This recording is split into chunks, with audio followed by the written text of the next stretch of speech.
Hello guys and welcome back to Car Obsession. Today you join me in the latest Audi A1 and I'm going to be talking through the technology and the touchscreen and the bits and bobs and really give you my rundown on my thoughts. Now, Audi is well known for building fantastic interiors and the new A1 is no different. It feels like a bigger Audi has been compacted into a smaller shell. Yeah, it does feel very grown up in here, although it ought to. This car is quite pricey, but I will get onto that in due course. So, you don't want to see my face. What you really want to see is the tech. So, I've got my little camera here. Let me turn on the ignition. There we go. So, I have the virtual cockpit. Let me start again. Oh, I have the virtual cockpit in lieu of the digital cockpit. So as standard on the A1, you get the digital cockpit, which is similar to the virtual cockpit, but you do lose out on a few features. And you get an 8.8-inch touchscreen, although this car has got the 10.25-inch touchscreen. So this car has got the technology pack, which is £1,650 as an optional extra, and it gives you more tech as you would expect. So I'm a big fan of Audi's virtual cockpit. Let me show you on here. So it is a 10.25-inch display. It is very sharp. It's very glorious to look at. You may see it flickering a little bit. That's just how my camera picks up the screen. So you've got buttons on the steering wheel that you can use to change the mode. So let me just get the focus back on the screen. For whatever reason, my camera doesn't like focusing on the screen. So you can have your media. So in this case, I've got radio. You can have your stats for the car.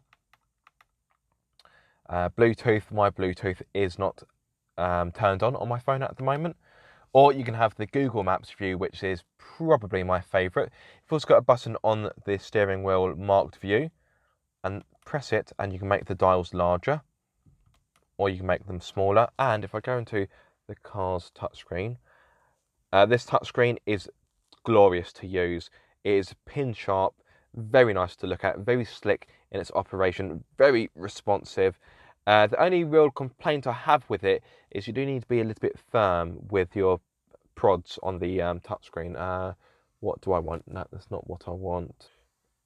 Display and brightness, virtual cockpit. So you can put it into sport mode. And if you watch the dials, there are, you see the red line becomes more prominent, and you also have a red arc going around the speedo. And the rev limiter as well. Let's pop it back into classic, as Audi states it. So yes, you do need to be a bit firm with your prods on this system. But I've got a navigation.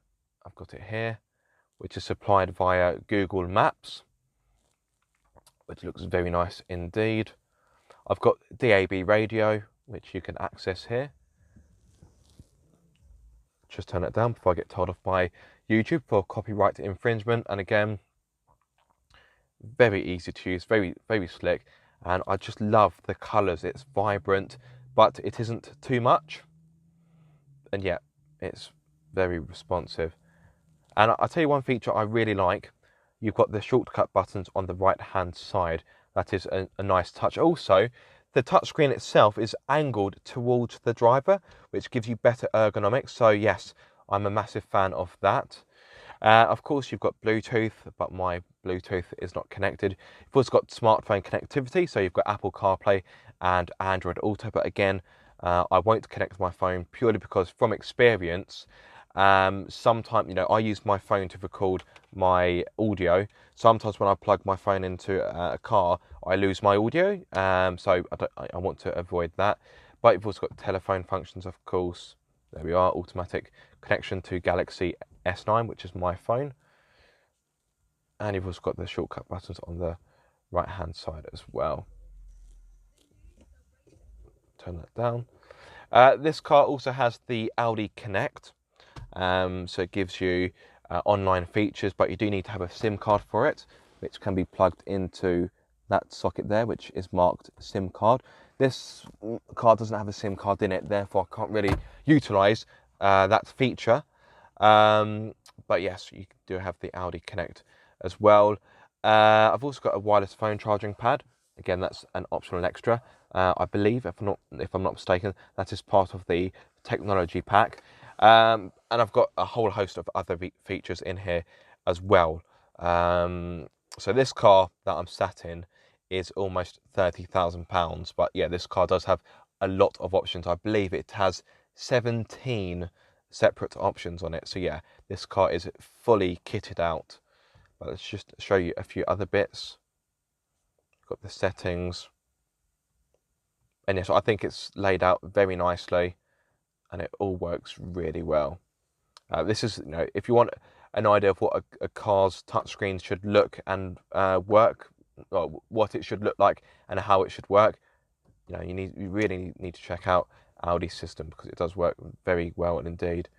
As standard, you get to different drive select functions. So they come up on the screen. I'll tell you what I really like, that you get race curbing for the dynamic. It's only a little touch, but I do enjoy it. You've also got individual where you can change the settings. So click the notepad. So for example, if you wanted to have the steering heavy, but you wanted to have the engine kind of in a more docile setting, you could, or you could have the steering balanced, but have the engine at maximum attack. We've also got auto, which doesn't really have any kind of background to it, and you have efficiency, which has a green line, because obviously anything efficient normally has a green sort of theme to it. It's a very good system indeed, and a system that I have enjoyed using. My wife has also enjoyed using it. She works with mobile phones, so she what's the word? Oh, I can't think of the word. But she uses touchscreens all of the time. Interacts. That's the word. She interacts with touchscreen displays all the time, and she was very impressed by the Audi system. But in all honesty, I would expect her to be. So what I'm going to do is I'm going to put my camera down, and I am going to test out the sat nav. So it is powered by Google Maps, therefore it should work really well, but it's always good to test it anyway. So I'm going to go for a little drive, so I need to turn on my outside GoPros. Yes, I know the ignition is on. Shh. And it's time for me to put on my super sexy, super stylish head mount. Right, let me make sure I get a good angle for you guys. I know. George Clooney, he's got nothing on me. Yeah. George, if you're watching, give up, mate. You will never be this stylish. Right, okie dokie. So, let's turn on the ignition once more. And let's set a destination. So, probably better to do it on my small camera, so you get a better view. And it means I don't have to lean forward as much. Right, so. Okay. Navigation. So I am kind of in North Cheam, which is kind of South London, well, Greater London. So search. Now, if you see the screen flickering, it doesn't flicker, it's just my camera. So let's set it to Epsom Downs Racecourse, which is about 2 miles away from here, give or take. Oh, would help if I could spell Epsom right. I quite like the predictive text, that's quite handy. Which I need because I keep making mistakes, right? It's because I'm trying to look at two things at the same time. Oh, God. Right, Epsom. Okay. I want the race course.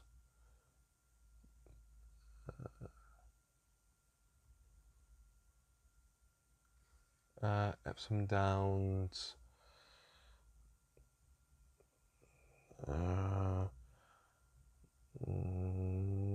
Not quite. Okay, let's carry on typing it in. Race. Okay, there we go. Right, okie dokie, start. That's very easy. Sometimes you set up a sat nav and you think, how do I... Is being calculated. Good. Sometimes you set up a sat nav and then you think, well, how do I actually start the navigation? Right, so let's make those dials smaller so you get to see it on there. Very nice indeed. Now, I do apologise in advance if the voice gets annoying. I'll tell you what, I'll put the voice on for a bit so you get an idea of how she sounds, so to speak. And then I'll turn the voice off so it doesn't get annoying. Right, let's put my camera in there.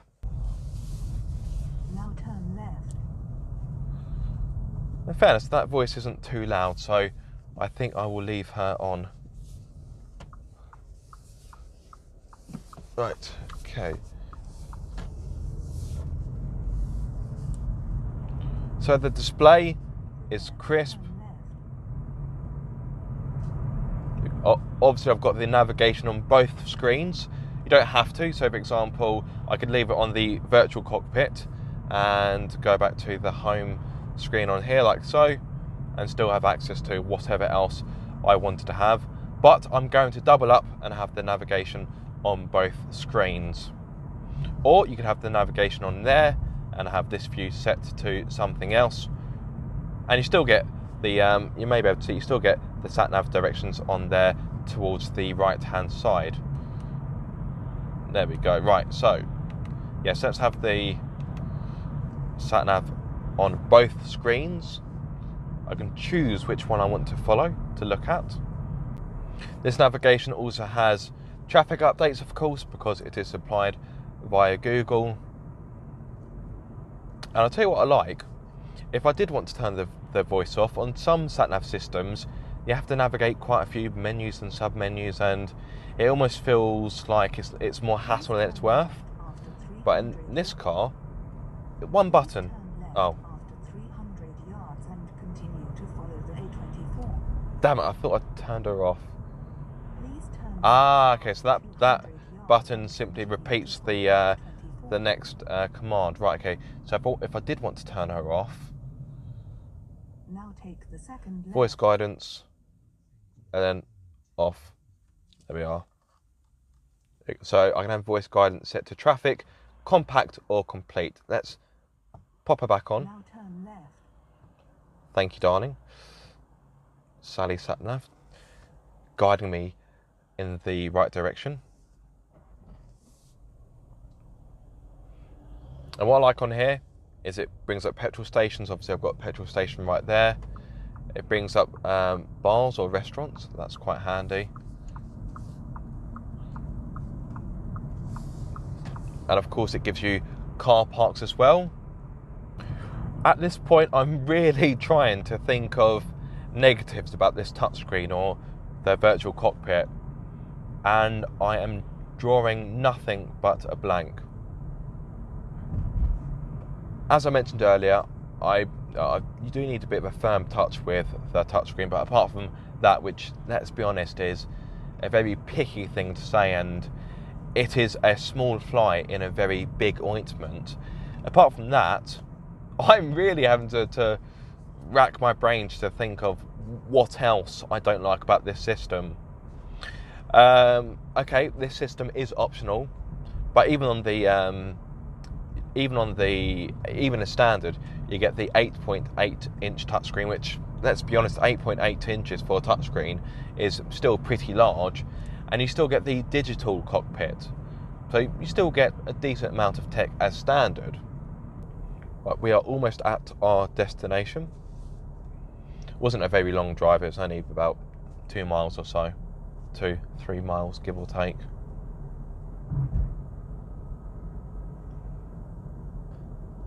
However, as I predicted, the sat-nav has worked terribly well. It is a slick system, and a system that is quite difficult to pick holes in.